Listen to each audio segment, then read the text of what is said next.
Have you ever noticed when someone starts telling more lies than usual around you?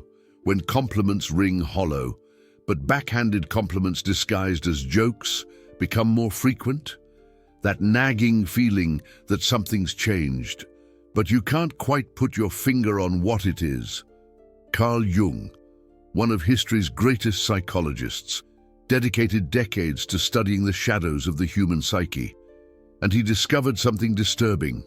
Envy rarely appears directly. It hides, it disguises itself. It manifests through lies so subtle that often the envious person themselves doesn't recognize what they're doing. And even worse, while you're trying to be generous by giving them the benefit of the doubt, these small toxins accumulate and poison the relationship. Jung revealed that envy is one of the most destructive emotions that exists because it directly attacks the ego. When someone envies you, it's not just about wanting what you have. It's about not being able to stand that you have it. It's about the psychological pain that your happiness, your success, or your qualities cause in another person. And because this pain is intolerable to the ego, the unconscious creates defense mechanisms. What's the main one? Lies. Lies about you. Lies to you. Lies to themselves.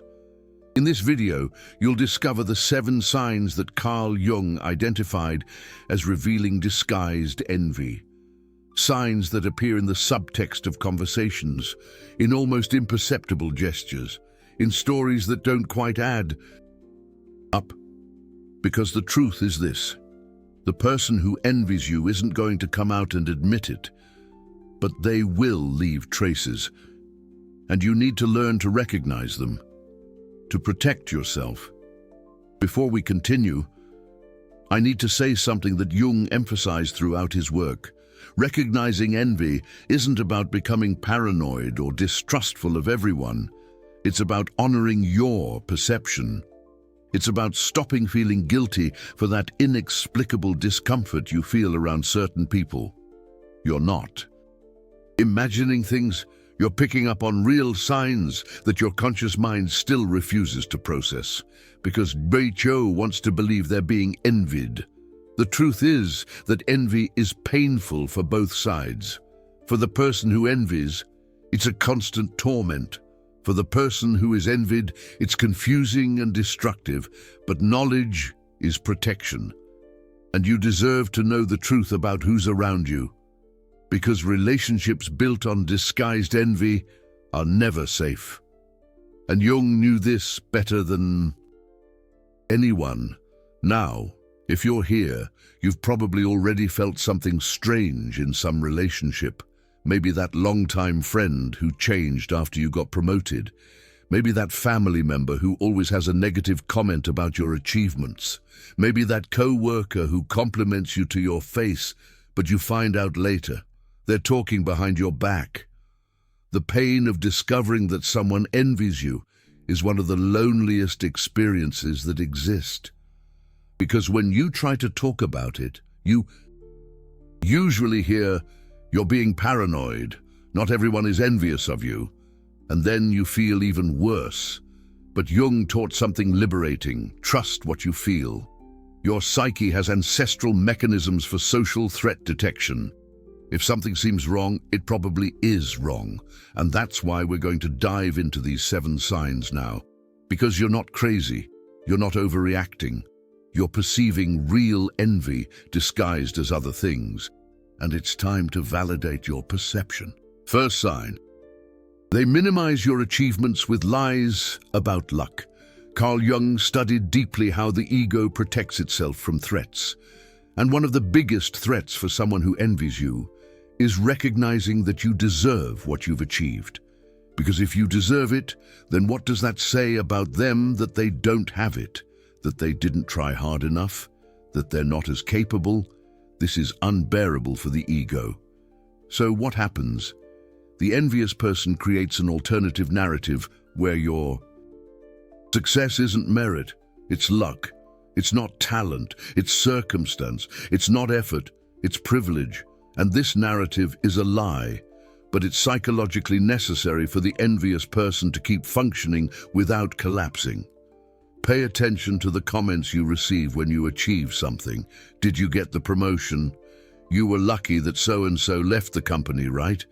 Otherwise, you wouldn't have had a chance. Did you buy a new car? It must be nice to have parents who help out. Financially, are you in good shape? You have good genetics. I can't lose weight because my metabolism is slow. Did you close an important deal? Perfect timing. The market's hot right now. Anyone could do it now. Notice the pattern?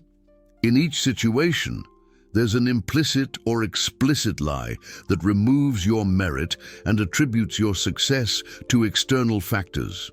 Jung called this defensive ego projection. The person projects their own inability or lack of effort onto you through false stories. About luck and privilege, one woman reported to me that whenever she shared a professional achievement with her sister, she received the same type of response.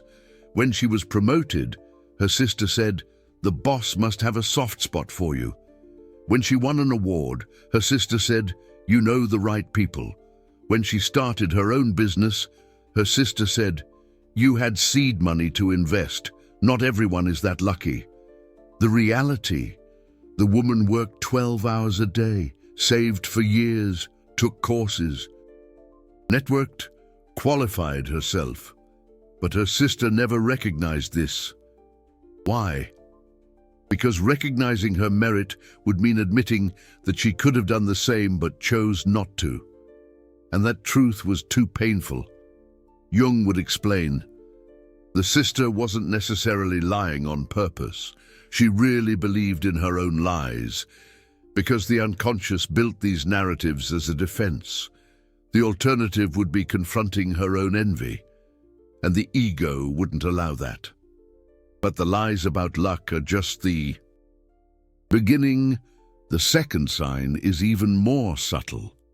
Second sign, they invent or exaggerate their own problems to steal your spotlight. Jung identified a fascinating pattern in envious personalities. They can't stand for you to be the center of attention in a positive way. So, whenever you share something good, they need to redirect the focus to themselves. And how do they do this? Through invented, exaggerated, or perfectly timed problems. This happens because, for someone who envies you, your happiness is a threat. Your light overshadows their existence. So, they need to create a crisis that forces you to stop shining and start consoling them. It's emotional manipulation disguised as vulnerability. See how this manifests in practice. You announce you're getting married.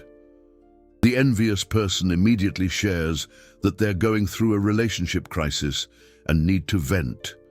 You get a promotion. The envious person says they might be fired and are desperate.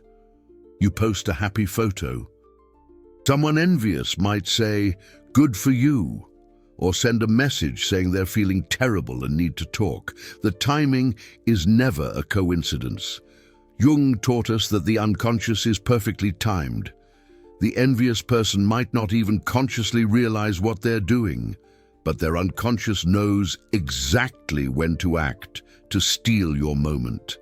And here's the most insidious part.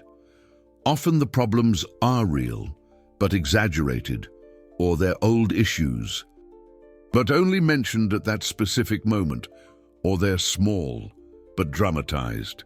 The lie isn't in the existence of the problem, it's in the way and the moment it's presented. A man worked with a colleague who did this constantly. Whenever the man received praise in meetings, soon after, the colleague would bring up a private issue, saying he was feeling anxious and needed help. When the man closed a huge sale and was celebrated by the team, the colleague appeared, saying he was going to quit because he couldn't take the pressure anymore. At first, the man was worried and dedicated time to consoling the colleague. But over time, he noticed the pattern. Every time he had a positive moment, the colleague had a crisis. And curiously, these crises disappeared as soon as the spotlight returned to them. It was almost as if they were invented. Jung called this emotional vampirism. The person sucks your energy and joy, creating dramas that force you to stop celebrating to console them. And if you don't respond with the attention they expect, you know what happens? You become the insensitive one. You become the selfish one. Perfect gaslighting. Now, pay attention to the third sign because it's extremely common. Third sign, they lie to other people about you. Carl Jung discovered that envy needs external validation to sustain itself. It's not enough for the envious person to create false narratives internally. They need others to believe them too. Why? Because if they can convince other people that you don't deserve what you have, it confirms their narrative and protects their ego. That's why envious people lie about you to third parties. And these lies are especially dangerous because you often don't know they're happening until it's too late. The lies can be of various types. Lies by omission. They tell your story, but remove the part about your effort. Jake got the promotion, but they don't mention the 60-hour weeks you worked. Lies by distortion. They take something you said and twist the context. Now, she said she's happy with the new car, but they don't mention that you saved up for 3 years. Lies by invention. They literally invent things you never said or did. He's been acting too big for his britches since he got promoted, even though you never changed your behavior. Jung explained that these lies serve a deep psychological purpose, to create an alternative reality where you don't deserve envy because you're not that special. If they can plant doubts about you in other people, it validates their envy. See? It's not just me who thinks he doesn't deserve it. Adele, a woman discovered by chance that a friend was spreading lies about her. The friend was telling other people that the woman had gotten the job because her father knew the owner of the company. A complete lie. Her father doesn't even live in the same city, but the lie had already spread and created a false perception about her merit.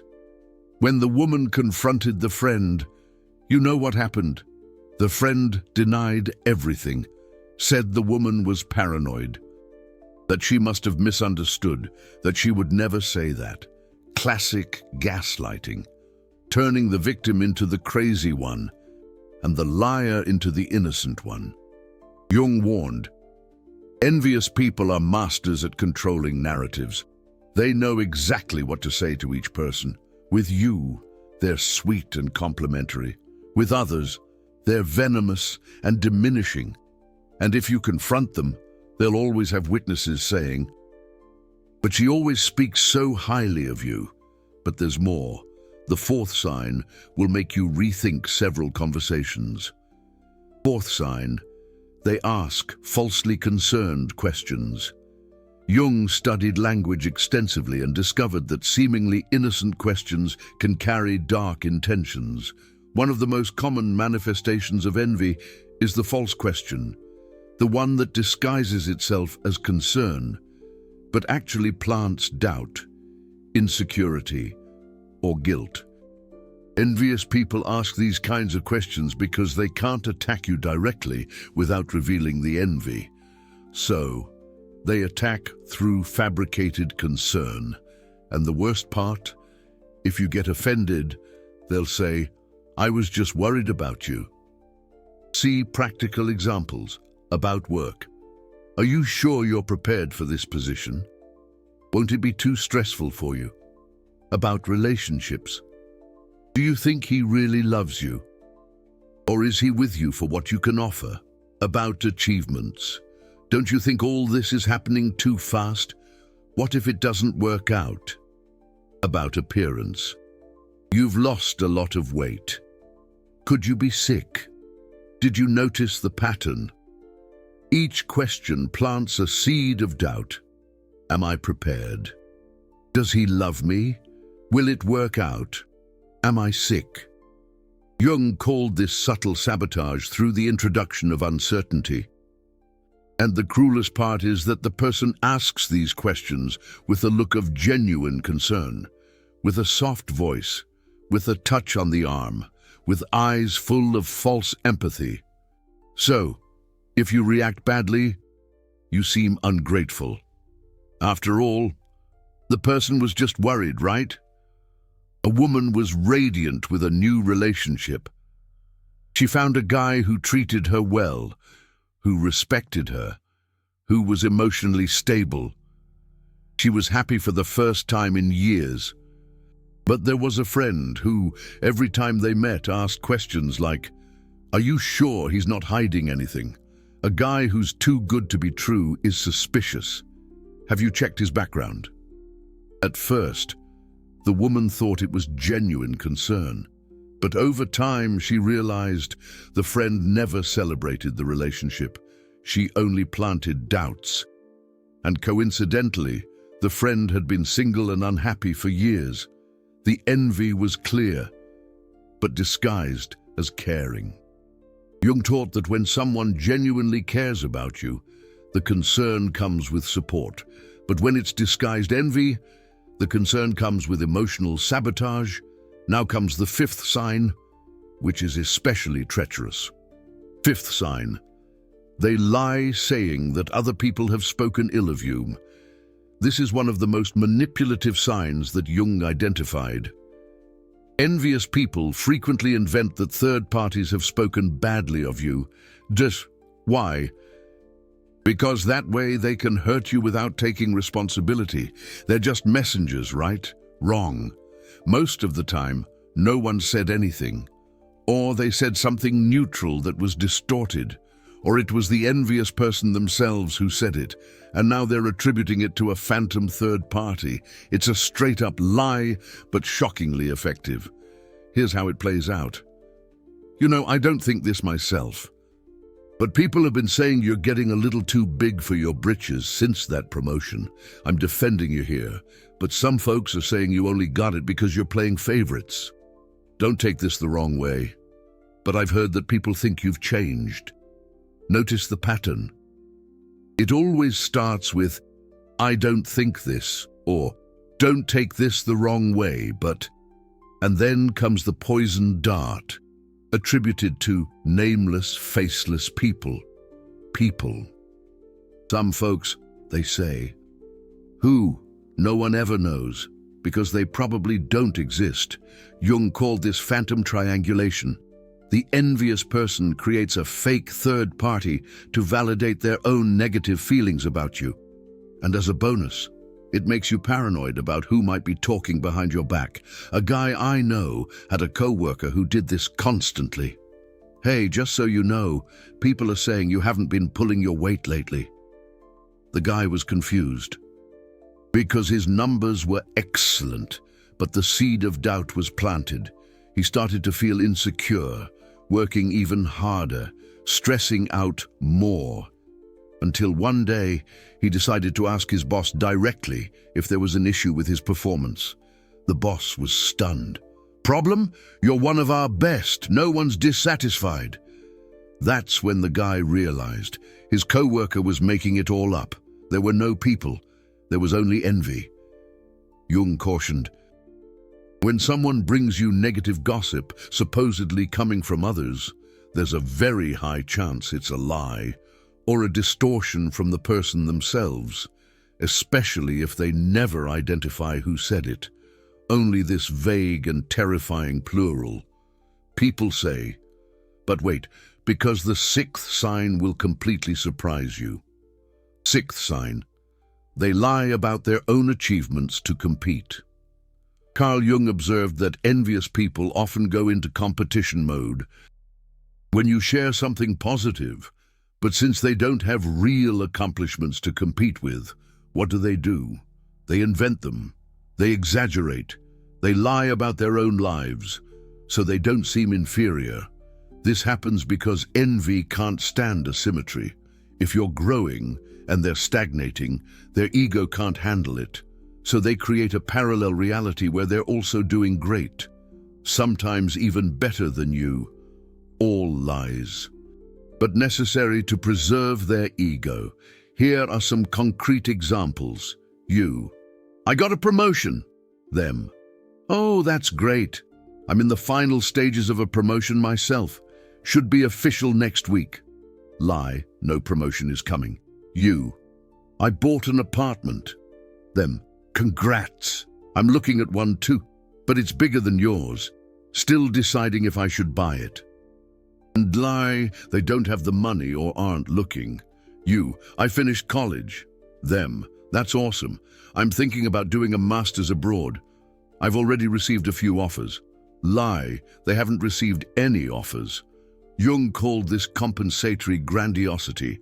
The person inflates their own reality to compensate for the inadequacy they feel when compared to you. And the worst part?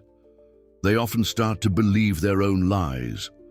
The unconscious mind builds these fantasies so solidly that they become subjective truths. Emily had a cousin who did this constantly. When Emily started dating, her cousin invented a boyfriend, said he was perfect. When Emily got engaged, her cousin said her boyfriend was going to propose soon. When Emily got married, her cousin disappeared. Why? Because there was no boyfriend. There never was. It was all a lie to compete. And here's the sad part. These lies don't make the envious person feel better. On the contrary, they create a vicious cycle where they need to lie more and more to sustain the facade. And the more they lie, the further they get from reality, and the more unhappy they become. Jung taught, when someone always needs to match or exceed every accomplishment you share, there's envy at play. Real friends celebrate your victories without needing to steal your moment. With dubious stories about themselves. Now pay attention, because the seventh sign is the most dangerous of all. Seventh sign: they lie about supporting you, but sabotage you behind your back. This is the most destructive sign that Carl Jung identified in his studies on envy and betrayal. It's when the person maintains a facade of total support in your face, but actively works against you behind your back. It's the worst form of lying, because you believe you have an ally, when in reality, you have a saboteur. Jung found that this behavior is especially common in competitive environments, work, family, social circles. The envious person knows that attacking you openly would reveal their envy, so they fake support, while secretly planting obstacles, spreading negative rumors, or withholding information that would help you. Here are some concrete situations. At work, they tell you, good luck with the presentation, but conveniently forgot to tell you that the client cancelled, so you're presenting to no one. In the family, they tell you they support your new business, but trash talk it to other family members who are going to invest. Among friends, they tell you to wear a certain outfit to the event, knowing it's totally inappropriate. In a relationship, they encourage you to trust blindly, but they know about infidelities and hide them from you. Jung called this betrayal with a mask of loyalty. It's one of the most psychologically damaging forms of envy because it destroys your ability to trust. You not only lose the person, you lose faith in your own judgment. Jack worked with a colleague who claimed to be his best friend in the office. They had lunch together, shared frustrations. The colleague was always saying, "Count on me, we're in this together." But Jack started to notice strange things. Opportunities he knew existed, but were never communicated to him. Important meetings he found out about too late. Errors in his projects that seemed like sabotage. Until one day, another colleague revealed the truth. Jack's so-called friend was systematically working against him, withholding information, talking bad about him with superiors, spreading rumors that he wasn't committed. All this while maintaining the face of a loyal friend. When Jack confronted him, You know what happened. The colleague denied everything with tears in his eyes, said it was a lie, that he was hurt by the accusation, that he had always been loyal, professional gaslighting, and the worst part? Some people believed him because he was a good actor. Jung taught something fundamental about this type of betrayal. It's not about you. It's about the envious person's inability to deal with their own inadequacies. Your success exposes their flaws. And that's intolerable. So they need to tear you down, to feel balanced again. And here's the harsh truth. You can never do anything to resolve someone else's envy. It's their internal work. You can be humble. You can downplay your accomplishments. You can even intentionally make yourself small. It won't work, because the envy doesn't come from what you do. It comes from what you represent, a threat to their ego. Protection and final wisdom from Jung. So, what do you do with this information? How do you protect yourself? Jung taught that the first defense is always self-awareness, recognizing these signs, not to become bitter or isolated, but to make conscious choices about who you allow into your life. Not everyone deserves access to you. Not every relationship deserves to be maintained. And there's nothing wrong with protecting your energy and your peace. Here are the principles that Jung advocated. 1. Trust your gut. Your intuition. If something feels off, investigate. Don't ignore your discomfort just because the person is smiling. 2. Observe patterns, not isolated events. One lie might be a mistake. 7 consistent signs, that's systemic envy. 3. Create emotional distance. You don't have to cut them off entirely, but don't share your vulnerabilities with those who demonstrate these signs. 4. Don't confront them, expecting change. Envious people rarely admit it. Confrontation is for your clarity, not for their transformation. 5. Celebrate your victories with those who genuinely love you. Don't waste your accomplishments on those who will diminish them. 6. Don't shrink yourself to make others feel better. Your light doesn't have to be extinguished for others to shine. 7. Remember, envy says more about the one feeling it than about the target. It's not about you being too much. It's about them feeling not enough. Jung spent his life studying the depths of the human psyche, and one of his most important discoveries was this: we cannot control what others feel about us. We can only control how we respond and who we choose to keep close. If you've identified these 7 signs in someone, you're not crazy, you're perceptive. Your unconscious picked up on the lies that your conscious mind tried to rationalize, and now you have knowledge. Knowledge is power. Knowledge is protection. Use it wisely. Envy exists. Deceit exists. People will try to tear you down, to make themselves feel taller, but you don't have to participate in that game. You can choose peace. You can choose distance. You can choose people who truly celebrate who you are. And remember Jung's final teaching: the shadow always leaks. No matter how hard they try to hide it, no matter how many lies they tell, the truth about who people really are eventually reveals itself. Your job isn't to expose anyone. Your job is to protect yourself, honor your journey, and keep shining. Because your light bothers those who have chosen to live in the darkness. But that has never been and will never be a reason to extinguish it. Shine, and let the envious deal with their own shadows.